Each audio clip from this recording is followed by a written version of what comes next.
The massive chamber of the Galactic Council hummed with countless voices. Beings from hundreds of planets filled the rising tiers of seats.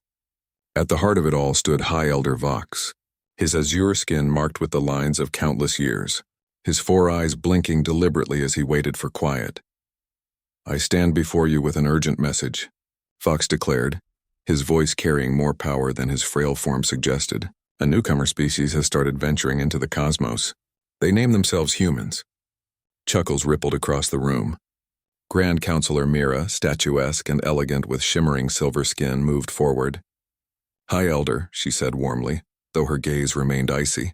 "We honor your experience, but this hardly warrants our attention. These humans barely reached their own satellite. Their spacecraft are crude. Their armaments are basic. Why should we concern ourselves?" Vox remained silent for a moment. Then he pressed something on his wrist device. Above the platform, an image materialized showing a blue-green world orbiting a golden sun. "Watch this," he instructed. A century passed in their time. They moved using animals and wind-powered boats. Half a century back, they harnessed atomic energy. 2 decades ago, they built planet-wide information systems. Right now, they maintain permanent settlements on their satellite and plan expeditions to the next world over. "Plenty of civilizations progress rapidly," said Counselor Drav, his muscular arms folded. "What sets these humans apart?" "Their speed tells only part of the story," Vox answered. "Their character matters more. Humans adjust quicker than anyone we've met. They flourish when challenged. They transform defeats into victories." He touched his device again. The display revealed human history, their conflicts, their catastrophes, their successes.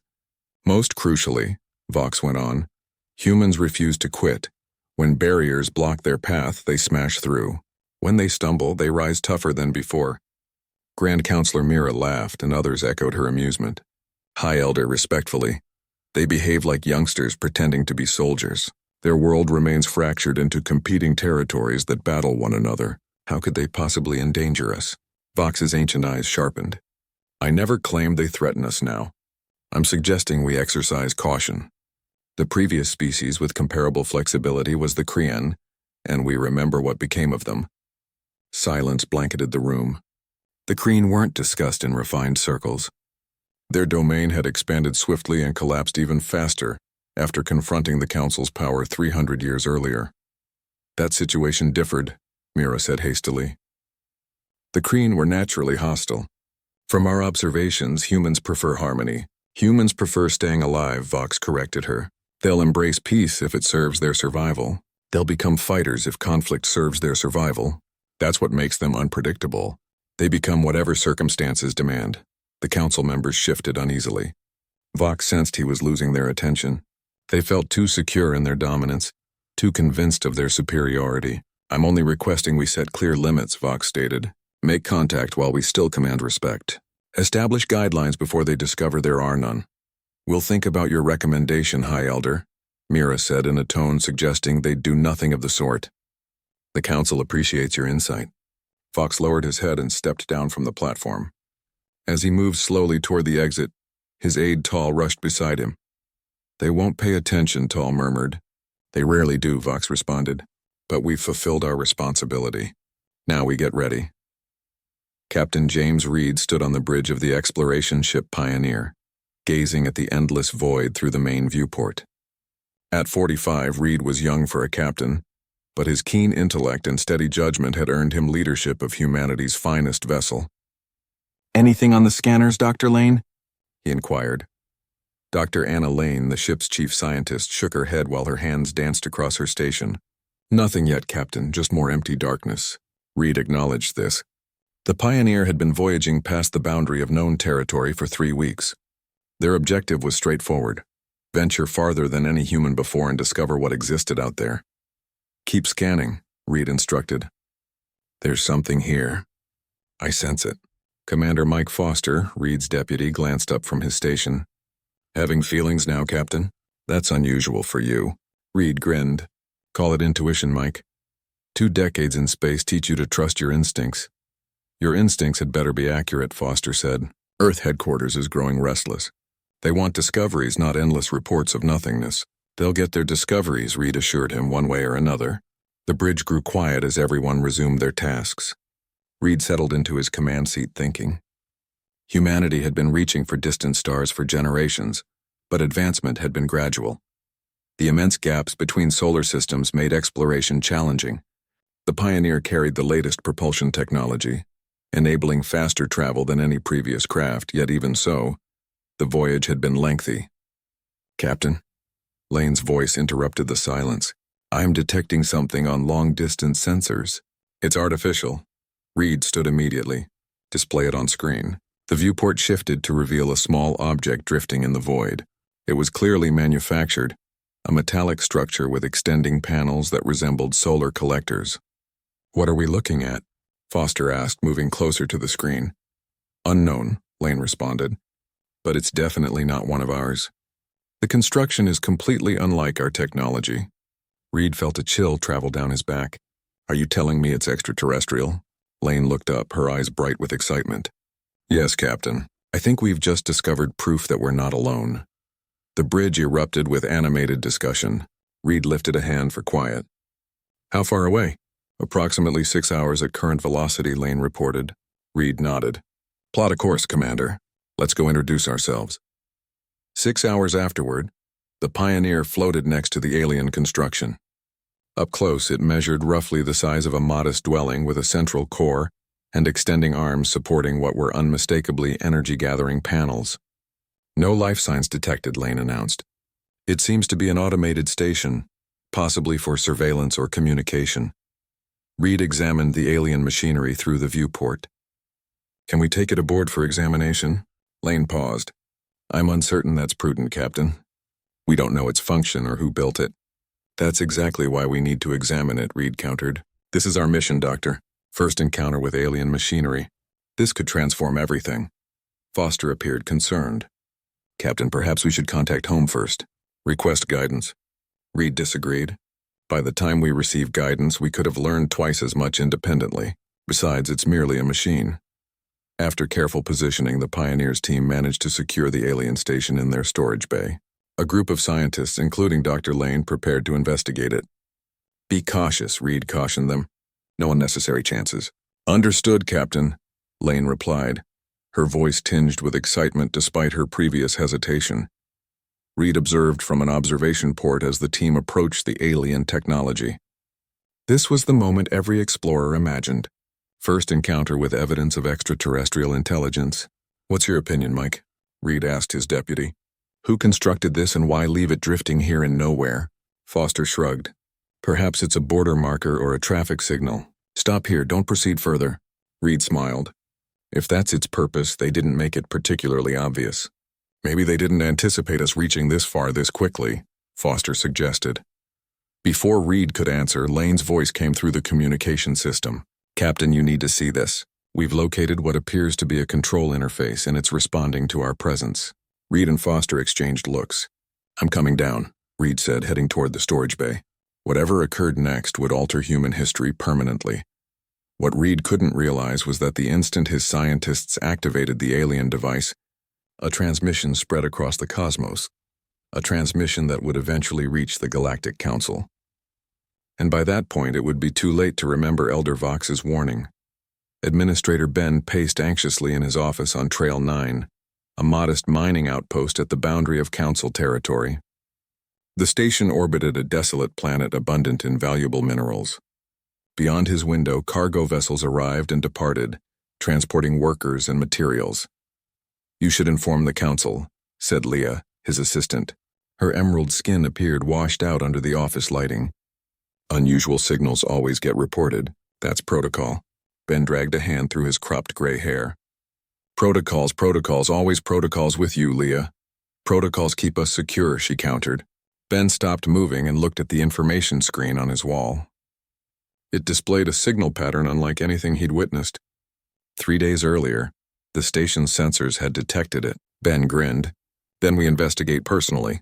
We take my private ship, track the signal, and discover what's there. If it's nothing, no damage done. If it's something noteworthy," he shrugged, "maybe we earn a promotion." Leah's eyes grew wide. "Or maybe we get dismissed or worse. Take a chance, Leah. 20 years on this rock following every minor protocol. Don't you want some adventure?" Before Leah could respond, the office entrance slid open.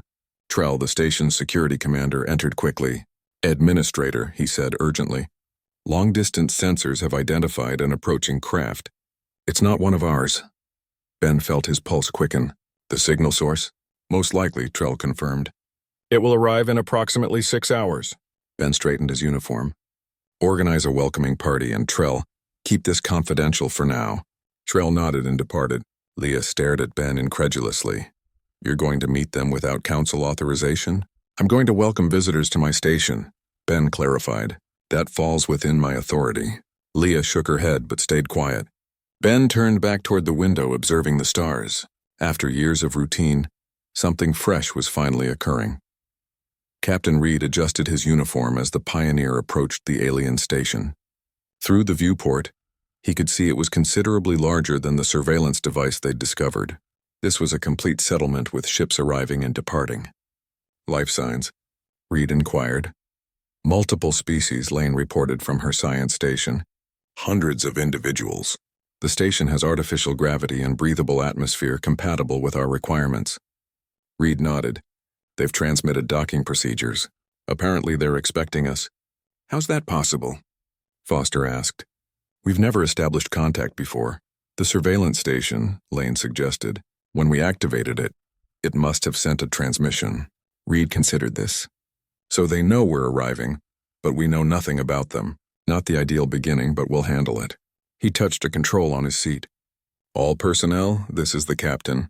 We're about to make first contact with an alien civilization. This is our training's purpose. Stay composed, follow procedures, and remember, we represent all of humanity. As the Pioneer connected with the alien station, Reed assembled a small team in the airlock. Himself, Dr. Lane for scientific evaluation, Commander Foster for security, and Dr. Miller, the ship's chief medical officer. Universal translators functioning? Reed asked. Lane nodded, checking the small device at her collar. They're designed to analyze language structures and attempt translation, but they require something to work with initially. Then let's provide them something, Reed said as the airlock opened. On the opposite side stood 3 figures. The one ahead appeared to be the leader, humanoid but obviously alien with gray skin and large oval eyes. Behind him stood a female with green skin and a security officer of another species, taller and more powerfully built. Reed stepped forward, hands open in a universal gesture of peace. I am Captain James Reed of the Earthship Pioneer. We come in peace and friendship. The gray-skinned alien tilted his head, listening. After a moment, he spoke words Reed couldn't comprehend. The translator at Reed's collar hummed, processing the sounds. Welcome to Trail 9, came the translation, slightly delayed. I am Administrator Ben. This is my assistant Leah and our security chief Trell.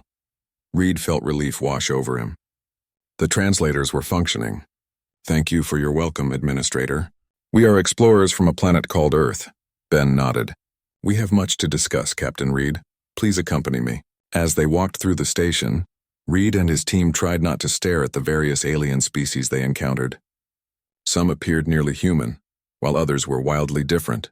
Floating creatures, beings with multiple limbs, entities that seemed composed of light. Ben guided them to a conference room with a large oval table. As they sat, screens on the walls illuminated, displaying images of space. You activated one of our surveillance beacons, Ben said. It wasn't a question. Reed nodded. We found it drifting in what we believed was empty space. We intended no harm. No harm was done, Ben assured him. But you should understand that you have entered Council territory. The beacon marks the boundary. Council territory? Lane asked. The Galactic Council? Leah explained, speaking for the first time. 300 species, thousands of worlds united under common law and protection. Reed exchanged glances with his team. Humanity wasn't alone, but they were very late to a very large gathering. We had no way of knowing, Reed said. We're new to interstellar travel. Ben waved a hand dismissively. Of course, no offense was taken. But now we must decide what occurs next. Officially, I should report this encounter immediately. Officially? Foster asked, catching the nuance. Ben smiled. I've been administrator of this outpost for 20 years, Commander. Out here, distant from the Council's central worlds, we learned to be flexible with certain protocols. Leah frowned but remained silent. What are you suggesting? Reed asked. An unofficial exchange, Ben replied. You share your technology and knowledge with us. We share ours with you. We learn about each other before the Council becomes involved and things get complicated.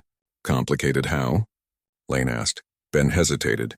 The Council has procedures for contact with new species. They can be extensive, years of evaluation before full diplomatic relations are established. Reed considered this. And if we agree to this unofficial exchange, then we both benefit, Ben said. You gain access to knowledge about the galaxy and its peoples. We gain understanding of your unique approach to technology. Unique? Miller asked, the doctor finally joining the conversation. Ben nodded. The modifications you made to our beacon, they were quite impressive. You solved problems our engineers have struggled with for years, and you did it with what appears to be relatively primitive tools. Reed felt a surge of pride. Humanity might be new to the galactic community, but they weren't without their strengths. I believe we can arrange something, Reed said. A limited exchange of non-sensitive information and technology. Excellent, Ben said, clasping his hands together. We'll begin immediately. On the Council homeworld, Elder Vox stood in Grand Counselor Mira's private chamber. The room was lavish with soaring ceilings and artwork from 100 worlds. A beacon has been activated in Sector 47, Vox said without preamble. The humans have reached our boundary. Mira looked up from her desk, annoyance flashing across her face. One beacon among thousands, Elder. Hardly a crisis. The signal was modified, Vox continued. The humans didn't just activate it, they improved it. The transmission range has increased tenfold. Impressive, Mira admitted, but still not a concern. The Centennial Gathering begins in 3 months. I don't have time for primitive newcomers. You should make time, Vox warned. The beacon is near Trail 9. Administrator Ben has a reputation for independence. Mira laughed. Ben? That old fool has been buried on that mining station for decades. Even if he makes contact with these humans, what could possibly come of it? Vox's 4 eyes blinked slowly. That is what worries me, Counselor. We don't know, and in my experience, the unknown is rarely benign. Mira rose from her desk, her patience clearly at an end. Thank you for your concern, Elder. I will have someone look into it eventually. As Vox left the chamber, he felt a deep unease. The wheels were already in motion, and no one was watching closely enough to see where they were turning. Deep in space, beyond the knowledge of humans or the Council, the modified beacon signal continued to spread, reaching farther than anyone had intended, and in the darkness between stars something ancient stirred, awakening from a long slumber. 6 months passed. What began as a simple meeting between Captain Reed and Administrator Ben had grown into something much larger. 17 worlds in the outer territories now traded openly with humans. Human ships, once rare visitors, were now a common sight at frontier stations. Reed, now Admiral Reed, sat in his new office on Trail 9. The station had become an unofficial embassy for Earth, a place where humans and aliens could meet freely without Council oversight.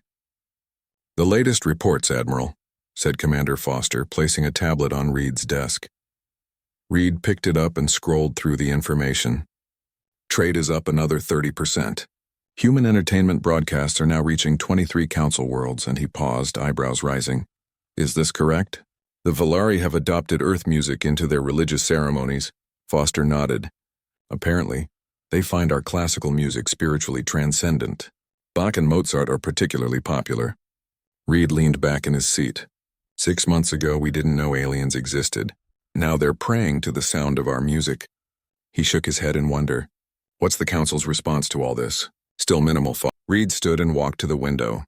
From here, he could see ships arriving and departing, human vessels alongside alien craft of various designs. Humanity spent centuries looking at the stars, wondering if we were alone, Reed said quietly. Now we know we're not. But we've also learned something else, that the galaxy is more dangerous than we imagined. He turned to face Foster. The information Ben shared with us about the Council, about their history, they're stagnant.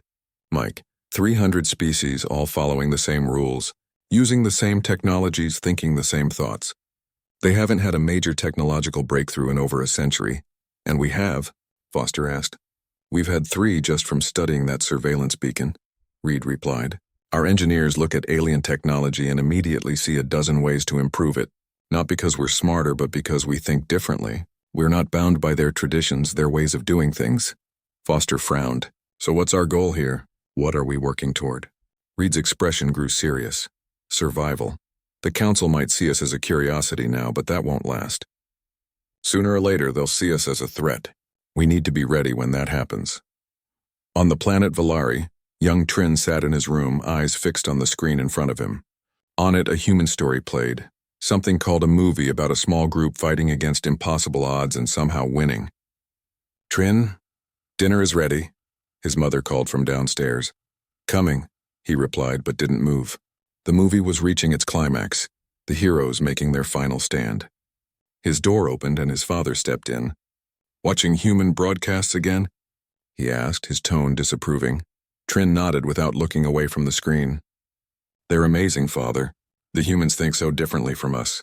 His father sighed. "The Council has warned about these broadcasts.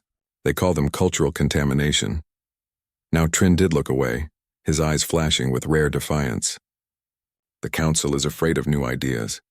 The humans aren't afraid of anything. That's what makes them dangerous," his father said. Trin turned back to the screen where the human heroes were celebrating their unlikely victory. "No," he said quietly. "That's what makes them inspiring." In the grand hall of the Council homeworld, the Centennial Gathering was underway. Representatives from all 300 member species had assembled to showcase their achievements and plan for the future. Grand Counselor Mira stood on the central platform addressing the assembly. "For 1,000 years, the Council has maintained peace and prosperity throughout our territory," she said, her voice carrying to every corner of the vast chamber. "Today we reaffirm our commitment to the principles that have guided us: unity, stability, and the gradual, controlled advancement of all member species." Elder Vox sat in his designated place, watching with ancient eyes. Beside him, other elders shifted uncomfortably. They alone seemed to sense what was coming. "Before we begin the traditional presentations," Mira continued, "there is one matter we must address." She paused and a hush fell over the assembly. "Many of you have heard rumors about a new species encountered in the outer territories. These humans have captured the imagination of some of our more impressionable members." Vox closed his eyes briefly. "Here it came.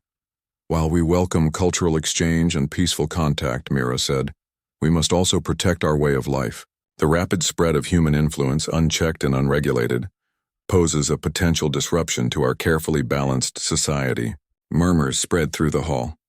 Vox could see the representatives from worlds that had benefited from human trade looking concerned.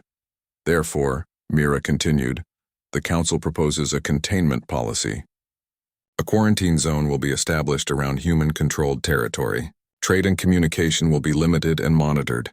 This temporary measure will remain in effect until a proper assessment of human civilization can be completed." The representative from Valari stood.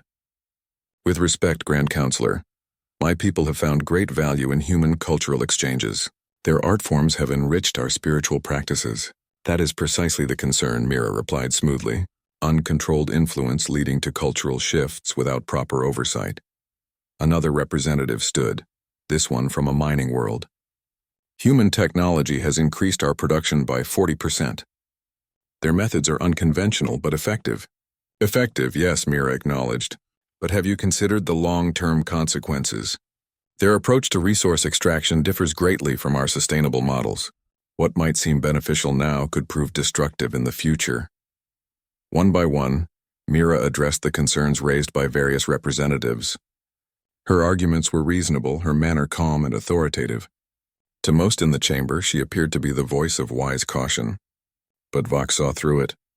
This wasn't about protection, it was about control. The Council feared what it couldn't predict, and humans were nothing if not unpredictable. Finally, Vox rose to his feet. The chamber fell silent. An elder rarely spoke at such gatherings unless the matter was grave. "I warned of the humans 6 months ago," Vox said, his voice showing none of the weariness he felt. "I suggested we establish clear boundaries then, when we held all the advantages.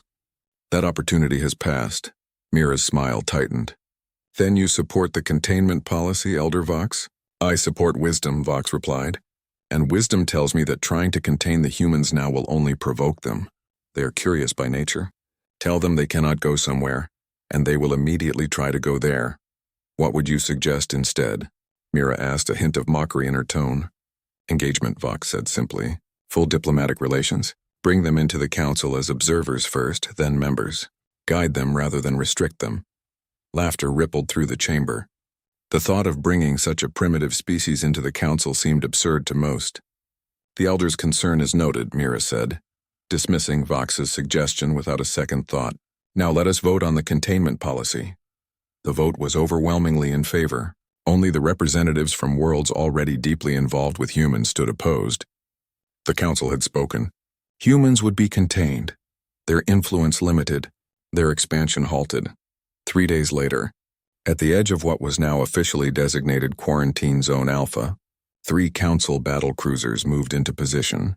Their mission was simple: establish the first blockade point and begin enforcing the new containment policy.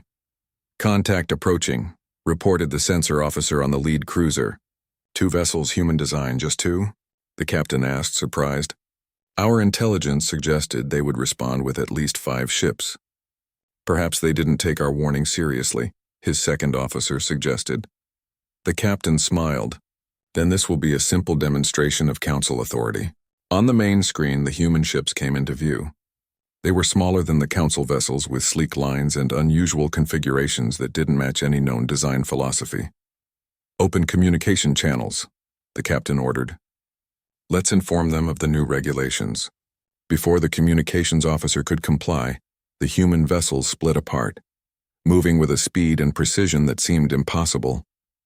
One moment they were directly ahead, the next they had somehow flanked the council formation. How did they? The captain began but never finished his question.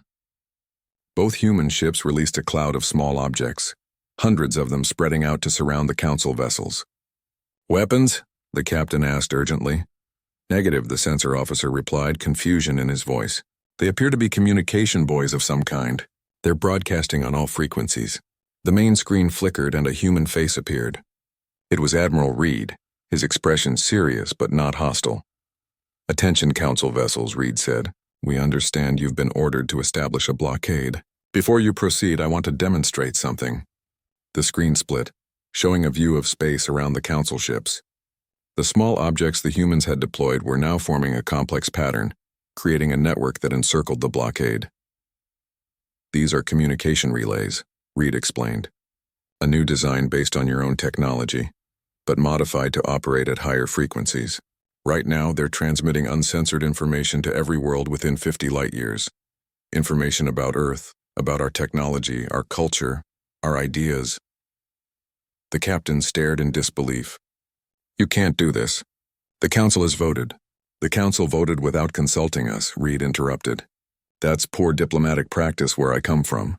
Now you have 2 choices. You can destroy these relays and prove to everyone watching that the council fears ideas more than weapons. Or you can return to your territory and suggest to your leaders that perhaps a conversation would be more productive than a blockade. The captain looked to his officers, seeing his own uncertainty reflected in their faces. Their orders hadn't prepared them for this. They were expecting resistance, perhaps even combat, but not this. We will report this to the council, the captain said finally. Reed nodded. We'll be here when they're ready to talk. As the council ships turned and departed, Reed allowed himself a small smile. Not a single shot had been fired, yet the message had been delivered with perfect clarity. Humans would not be contained. On the council homeworld, Grand Counselor Mira was about to learn that the storm she had dismissed so casually was now gathering strength at her very doorstep. On the far edge of known space, the science vessel Curiosity drifted silently. It was a joint mission, humans and scientists from several council races working together despite the official containment policy. Administrator Ben had arranged it, calling in favors from old friends.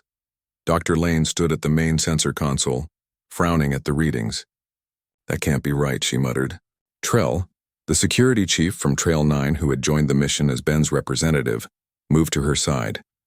What have you found? Some kind of gravitational anomaly, Lane replied. It's massive, but it doesn't match any known phenomena. She adjusted the settings, and the main screen filled with a visual representation of empty space, except it wasn't empty. There was a darkness there, a void deeper than the space around it. It's moving, Trell observed. And fast. Lane nodded, running calculations. At its current speed, it will reach the outer colony worlds in less than a month. Trell's face paled. We need to warn the Council and Earth, Lane added. Whatever this is, it's like nothing I've ever seen. As they prepared an emergency transmission, neither noticed a small detail in the sensor data. The anomaly had changed course slightly, directly toward their position. It had detected them, and it was hungry. Grand Counselor Mira paced her private chambers, anger radiating from her in waves. Before her stood the captain of the failed blockade mission, his head bowed in shame. 3 battlecruisers, Mira said, her voice dangerously quiet. 3 of our finest ships outmaneuvered by 2 human vessels without a single shot fired. They used tactics we've never seen before, the captain explained. Their ships moved in ways that should be impossible. And these communication relays they deployed, they're still operating. The captain nodded miserably. Our attempts to disable them have failed. They adapt, shifting frequencies faster than we can block them. Mira stopped pacing and stared out the window at the gleaming towers of the council capital. 6 months, she said. That's all it took for them to go from discovering our existence to humiliating our fleet. Perhaps Elder Vox was right, the captain suggested hesitantly. Perhaps we should engage with them diplomatically rather than— No, Mira snapped. I will not bend to this primitive species. Their influence is a disease spreading through our society. It must be contained, whatever the cost. The captain shifted uncomfortably. With respect, Grand Counselor, our military options may be limited. Reports from the outer territories suggest the humans have been sharing their technological innovations with several worlds. If those worlds stand with humans, then they stand against the Council. Mira finished coldly. Prepare a full fleet. We will not be embarrassed again. As the captain left, Mira returned to the window. For 1,000 years, the Council had maintained order. She would not be the one to see that order crumble, not because of some upstart species barely out of their own solar system. Her thoughts were interrupted by an urgent chime from her communication console. What is it? She demanded. Emergency transmission from the Deep Space Science vessel. Curiosity, her aide's voice replied. They're reporting, Grand Counselor, they claim to have detected the Devourer. Mira froze, her anger forgotten. That's impossible. The Devourer was driven away centuries ago. The transmission was cut off mid-sentence, the aide continued. We've lost all contact with the Curiosity. For the first time in her long career, Mira felt a chill of genuine fear. The Devourer was more than just an enemy. It was a force of nature, a living nightmare that had nearly destroyed all advanced life in the galaxy, before the elder civilizations had united to drive it back. Verify this information, she ordered. And summon Elder Vox. Admiral Reed stared at the emergency message from the Curiosity. Dr. Lane's voice was calm but urgent as she described the anomaly they had detected. The transmission ended abruptly with a burst of static. When did this come in? Reed asked. 20 minutes ago, Foster replied. We've tried to re-establish contact, but there's nothing. It's like the ship just vanished. Reed nodded grimly. Lane wouldn't panic over nothing. If she says this anomaly is dangerous, we need to take it seriously. Do we know what it is? Foster asked. Reed hesitated. Maybe. Administrator Ben shared some historical records with me a few months ago. There were stories about something called the Devourer, a semi-organic hive mind that attacked the galaxy centuries ago. The description matches what Lane reported. Foster's eyes widened. If that's true, then we're all in danger. Council and humans alike, Reed finished. He stood up, decision made. Prepare the fleet. All ships combat ready, the containment policy, Foster began. Doesn't matter anymore, Reed cut him off. If this is the Devourer, we'll need every ship we have, and it still might not be enough. As Foster left to carry out his orders, Reed turned to the star map displayed on his wall. Dots of light represented human outposts and friendly council worlds. If the Devourer was really back, how many of those lights would soon go dark? 1 week later, the frontier world of Vantis fell silent. No distress call, no warning. 5 million inhabitants gone in a single day. The council sent 2 scout ships to investigate. Neither returned. 3 days after that, the mining colony at Proxus suffered the same fate. This time, a single shuttle escaped, carrying terrified survivors who spoke of massive ships that darkened the sky and strange creatures that seemed made of shadow itself. Panic spread through the outer territories. Refugee ships fled toward the Council core worlds, bringing tales of horror and destruction. The Devourer wasn't just back, It was stronger than before, more ruthless, more efficient. The Council fleet mobilized, but too slowly. Centuries of peace had made them complacent. Their ships were impressive, but designed for ceremony and intimidation rather than actual combat. Their weapons were powerful but standardized, every ship carrying the same armaments using the same tactics. The Battle of Trail 9. 50 Council vessels faced 3 of the Devourer's world ships. It was over in hours. Only 12 Council ships escaped to carry news of the defeat. Administrator Ben was among the casualties. His last transmission to Earth contained all the data he had managed to gather about the enemy. Information that would prove invaluable in the days to come. Elder Vox stood before the emergency session of the Galactic Council. The chamber, usually so orderly, was in chaos. Representatives shouted over each other, demanding action, answers, protection. Grand Counselor Mira, her composure cracked, banged her ceremonial staff for order. Gradually, the noise subsided. "The situation is grave," she admitted, her voice strained. "In 2 weeks, the Devourer has destroyed 7 worlds and defeated our fleet at every encounter. Our analysts project it will reach the core worlds within a month." A representative from the agricultural world of Loria stood. "What is our defense plan? How will you protect us?" Mira hesitated, and in that moment of silence everyone heard the truth. There was no plan. The Council, for all its power and history, was unprepared for this threat. Elder Vox stepped forward. The chamber fell completely silent now, all eyes on the ancient figure who had warned them of humans months before. "There is only one option," Vox said, his voice carrying effortlessly through the vast room. "We must ask the humans for help." Gasps and protests filled the air. Mira looked as though she had been struck. "The humans," she demanded. "They are barely spacefaring. What could they possibly do against the Devourer when our own fleet has failed?" "The humans think differently," Vox replied simply. "They see solutions where we see only problems. They adapt where we follow procedures. They innovate where we maintain tradition." "They are chaotic," Mira countered. "Unpredictable, dangerous." "Yes," Vox agreed. "And that is precisely why we need them. The Devourer defeats us because it knows us. It knows how we think, how we fight, how we respond. But it has never encountered humans before." The chamber erupted in debate. Some representatives supported Vox's suggestion, while others rejected it outright. The argument might have continued for hours if not for the arrival of a messenger who rushed to Mira's side and whispered urgently in her ear. The Grand Counselor's face went pale. She raised her hand for silence, and gradually the chamber quieted. "We have just received word," she announced, her voice unsteady. "The Devourer has changed course. It is moving faster than predicted, bypassing our outer defenses," and she paused, seeming almost unable to continue. "A human fleet has engaged the enemy at the Carillion Nebula. Without our permission?" someone shouted. Mira shook her head. "Without our knowledge. They moved their ships in." "What was the outcome?" Vox asked quietly. Mira looked directly at the Elder. "The battle is ongoing, but reports indicate the humans have managed to destroy one of the Devourer's smaller vessels. It is the first victory against the enemy since it returned." Silence fell over the chamber as the implications sank in.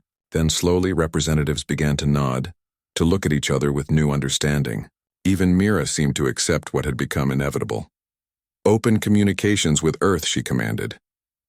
"Tell them," she took a deep breath, "tell them the Galactic Council requests their assistance in the fight against the Devourer." As the messenger hurried away, Elder Vox watched the assembly with mixed emotions. They had finally recognized the truth about humans, but he feared the realization had come too late. The storm was no longer gathering. It had arrived, and it would take more than words to survive what was coming. Admiral Reed stood in the command center of the Unity, the largest ship in Earth's fleet. Around him, humans worked alongside aliens from a dozen council worlds. 3 weeks had passed since the first battle against the Devourer, and much had changed. "Status report," Reed ordered. Commander Foster, now his chief of operations, looked up from his console. "Our fleet is in position, Admiral. The council ships have formed a defensive line around the core worlds as planned." Reed nodded and turned to his new advisor, Elder Vox, who had insisted on joining the human fleet despite his age. "How long do we have?" Reed asked. "Hours, perhaps," Vox replied, his ancient eyes focused on the tactical display. The Devourer never alters its strategy once committed. It will send its world ships directly at the core worlds, trying to overwhelm us with numbers. That's what they're expecting us to expect, Reed said with a grim smile. Which is why we won't be there. Vox tilted his head. You still believe this plan will work? I believe we have to try, Reed answered. The frontal defense didn't work at Trail 9 or any of the other battles. We need something the Devourer hasn't seen before. He turned to address the bridge crew. Everyone knows their role. This isn't just about Earth or the Council. It's about all sentient life in the galaxy. We are the last line of defense. As the crew returned to their preparations, Vox studied the human admiral. You truly believe you can win, don't you? Reed's expression was serious. I believe we can survive. Winning comes later. On the Council homeworld, Grand Counselor Mira walked through the crowded shelter tunnels deep beneath the surface. Around her, civilians from dozens of species huddled together, fear evident in their eyes. Her aide hurried to catch up. The evacuation continues, Counselor. Another 1,000 ships departed for the safe zones in the last hour. Mira nodded. And our defense fleet? In position alongside the human vessels, the aide reported. Though many of our commanders are confused by Admiral Reed's strategy. As am I, Mira admitted. But the humans have earned the right to try their way. Their victory at the Carillion Nebula proved that. They reached a communications station where several Council military officers stood around a holographic display of the approaching Devourer fleet. 5 world ships, one officer noted grimly, each capable of destroying an entire planet. Our analysts predict they will reach us within 3 hours. Mira studied the display. And the human plan? The officer hesitated. They've positioned their ships oddly, small groups scattered throughout the system rather than a concentrated defense force. Some appear to be completely out of position. There must be a reason, Mira said, though doubt clouded her voice. There is, came a voice behind her. Mira turned to see a young Valeri named Trin, one of the many who had embraced human culture before the Council's containment policy. Explain, Mira demanded. Trin stepped forward, nervous but determined. The humans don't fight like we do. They don't use standardized formations or follow predictable patterns. Each of their ship groups will act independently, adapting to the situation as it unfolds. Chaos is not a strategy, one of the officers objected. To us, perhaps, Trin replied. But to humans, adaptation is survival. They embrace chaos because it creates opportunities. Mira looked at the young Valeri with new interest. You've studied them? Trin nodded. Their stories, their history. Humans have fought countless wars among themselves. They've learned that the unexpected is their greatest weapon. For the first time in weeks, Mira felt a flicker of hope. She turned back to the display, watching as the human vessels continued their seemingly random movements. Then let us hope, she said quietly, that the unexpected is enough. Aboard the small strike vessel Defiance, Dr. Lane checked her equipment one last time. Around her, a team of human and alien scientists made similar preparations. Are you sure about this? Asked Leah, Administrator Ben's former assistant, who had volunteered for the mission to honor his memory. Lane nodded. The data Ben sent before Trail 9 fell was clear. The Devourer isn't just a military force. It's a hive mind. Every ship, every creature is connected to a central consciousness. And you believe we can disrupt that connection? That's what we're going to find out, Lane replied. Our analysis suggests the Devourer communicates using quantum entanglement. Instantaneous signals that can't be blocked or intercepted, but they can be confused, added Professor Krell, a Council physicist who had been working with Lane. The ship's captain called over the intercom. 2 minutes to insertion. All personnel secure for high-speed maneuvers. Lane took her seat and strapped in. The mission was dangerous, perhaps suicidal, but if they succeeded, they might give the fleet the edge it needed. For Ben, Leah said quietly. Lane reached over and squeezed her hand. For everyone. The battle began suddenly and violently. The Devourer world ships emerged from hyperspace near the Council homeworld. Exactly as predicted. What they found waiting for them, however, was not what they expected. Instead of a defensive line of Council vessels, they encountered only empty space. The trap was sprung a moment later as human ships appeared from behind moons and asteroids, attacking from all directions at once. Each human battle group used different tactics, different weapons. Some fired conventional torpedoes, others deployed new devices that disrupted the Devourer's sensor systems. A few simply rammed smaller enemy vessels, sacrificing themselves to create gaps in the Devourer's defenses. The Council fleet, which had been hiding in the shadow of the planet's largest moon, joined the attack as the Devourer forces began to scatter in confusion. Aboard the Unity, Reed watched the battle unfold. "Status of Operation Needle?" he asked. "The Defiance has reached the primary world ship," Foster reported. "They're initiating Phase 2 now," Reed nodded. "And our losses?" Foster's expression was grim. Heavy. "We've lost 37 ships already. It'll be worth it if Dr. Lane succeeds," Reed said, though the weight of those losses showed on his face. Elder Vox stood beside him watching the tactical display with amazement. "I have never seen such a battle strategy," he admitted. "Your ships move like they have minds of their own." "That's because they do," Reed explained. "Each captain has full authority to adapt and improvise.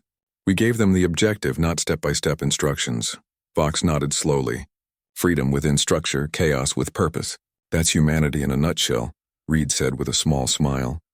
The smile faded as alarms blared across the bridge. "The primary world ship is changing course," Foster announced. "It's heading directly for us. They've identified our command vessel," Reed realized. "All power to shields. Prepare for impact." Inside the massive primary world ship, the Defiance crew fought their way through strange organic corridors.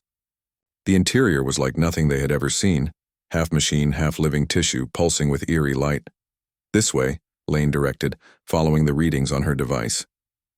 "The central node should be just ahead." They entered a vast chamber filled with what looked like glowing brain tissue suspended in liquid. Tentacle-like cables connected it to the ship's systems. "The hive mind," Professor Krell whispered in awe. "The central consciousness of the entire Devourer force." Lane didn't waste time. "Set up the disruptors. We have 3 minutes before they find us."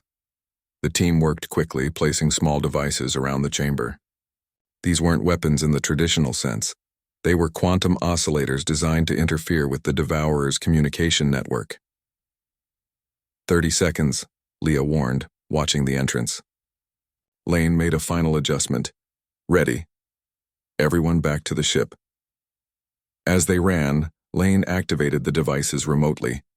Behind them, the brain-like structure began to pulse erratically, its glow flickering. Across the battlefield, the effect was immediate and dramatic. Devourer ships suddenly lost coordination, some stopping completely while others began firing at their own allies. "It's working," Foster exclaimed. "The enemy fleet is in disarray." Reed didn't hesitate. "All ships press the attack. Target the secondary world ships." "Admiral," Vox cautioned, "even damaged, that vessel could destroy half our remaining fleet." "I know," Reed replied. "But if we don't end this now, the Devourer will adapt again. It's learning from us with every encounter." The Unity led the charge, accompanied by the remaining human ships and those Council vessels brave enough to follow. They struck the wounded world ship from multiple angles, targeting the weak points identified in Ben's final transmission. For a moment, it seemed the assault would fail. The world ship's defenses held, and it began to power up what appeared to be a main weapon. Then, suddenly, a series of explosions erupted from within the massive vessel. The Defiance had completed its mission, destroying the hive mind from the inside. "They did it," Foster said in disbelief. The primary world ship began to break apart, its destruction triggering a chain reaction among the smaller Devourer vessels still connected to it. Within minutes, the enemy fleet was in full retreat, fleeing back toward the darkness between galaxies. 3 days later, a new gathering took place in the Council chamber. This one was smaller, more solemn. Many seats remained empty, their representatives lost in the defense of their worlds. Grand Counselor Mira stood before the assembly, her usual confidence tempered by recent events. "The Devourer has been driven back," she announced. "Thanks to the combined efforts of Council forces and our human allies, the threat has been contained." She paused, looking to where Admiral Reed stood with Elder Vox. "But the cost was high," she continued. "Billions lost, worlds destroyed. And we have learned a harsh lesson about the nature of our existence in this galaxy." Reed stepped forward at Mira's gesture. "The Devourer is wounded but not destroyed," he told the assembly. "It will return, perhaps in decades, perhaps in centuries. We must be ready when it does." "And how do you propose we prepare?" asked one of the Council representatives. "Together," Reed replied simply. Humans and council races sharing knowledge, technology, and perspectives. Our differences are our strength, your stability and our adaptability, your patience and our urgency. Mira nodded. The council proposes a new galactic charter, one that includes Earth as a full member world with special advisory status on matters of defense and security. The vote was unanimous. As the session ended, Elder Vox approached Reed. "You have achieved what I thought impossible," Vox said. "You have changed the council." Reed shook his head. "The Devourer changed the council. We just showed them another way forward." "The paradox of humans," Vox mused, "is not that you are dangerous, though you certainly are, but that your danger is precisely what makes you our greatest allies. You imagine the worst so you can prevent it. You prepare for threats we cannot even conceive," Reed smiled. "That's our nature. We hope for the best, but prepare for the worst," Vox finished, a wise approach in an uncertain universe. As they looked out at the stars through the chamber's great window, both knew that the galaxy had changed forever. The council had finally listened, though it had almost been too late. And humanity had found its place among the stars, not as conquerors or subjects, but as guardians against the darkness that lurked between the light